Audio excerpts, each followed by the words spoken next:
Let's move on now. We want to return to that debate over net zero and, of course, the speculation over Sussan Ley's leadership. For more on this, we're joined by the Nightly's chief writer, Aaron Patrick. Aaron, thank you so much for joining us on the show this evening. Big week ahead, meetings galore, as I like to call it, for net zero. We've got Andrew Bragg, a moderate Liberal, today threatening to quit. Do you think that Sussan Ley's hands are tied behind her back when it comes to this, that she's really been hamstrung by the moderates? How do you see it playing out?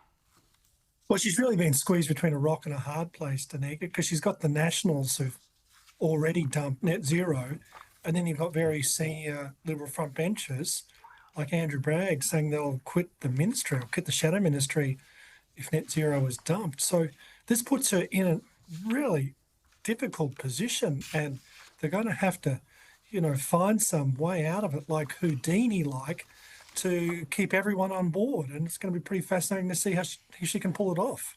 Aaron, can I just ask you on that before we move on? You've been covering politics for a while. Where do you see the opposition federally heading? Like, is the damage, have they not hit rock bottom yet? Obviously, there's leadership speculation, but just in terms of where they're at, and net zero is just one example. There's migration, there's other issues, there's the role of the Nationals, there's leadership. Where do you think this is heading, and have we hit rock bottom yet? That's a really good question, and it's impossible to know. Look, I'm a believer that you can come back from anything. John Howard came back from very, very low numbers. The Labor Party came back from very low numbers, and so it's doable. So I think when people say this could be the end of the Liberal Party, I think that's completely overblown. But it's still a very difficult time, and voters hate it when political parties talk about themselves.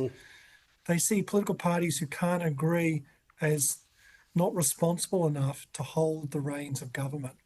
So unless Sussan, and also, of course, all the Liberal MPs know this, so unless Sussan Ley can sort of end this, staunch the bleeding, end the drama, get everyone on the same team, then she can't survive.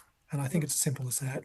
No, and I just wonder, once they've come to an energy policy, and the shark's already circling, so I just wonder if once they've come to this energy policy, is leadership next? I guess we're about to find out.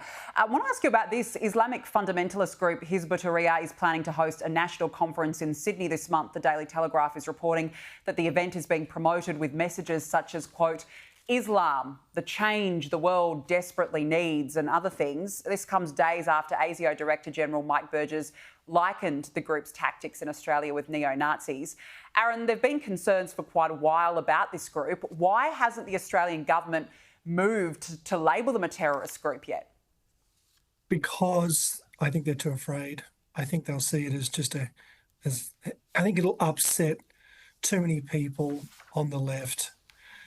Clearly the pressure is building, though, because this group are their behaviour is not conducive towards good civil debate over the war in the Middle East. And I think you can oppose Israel in a much more reasoned way.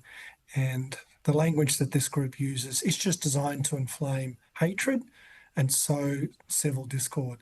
So I think there's a huge amount of pressure on the government to take firmer action against them. And this conference they're holding is just going to add to that pressure.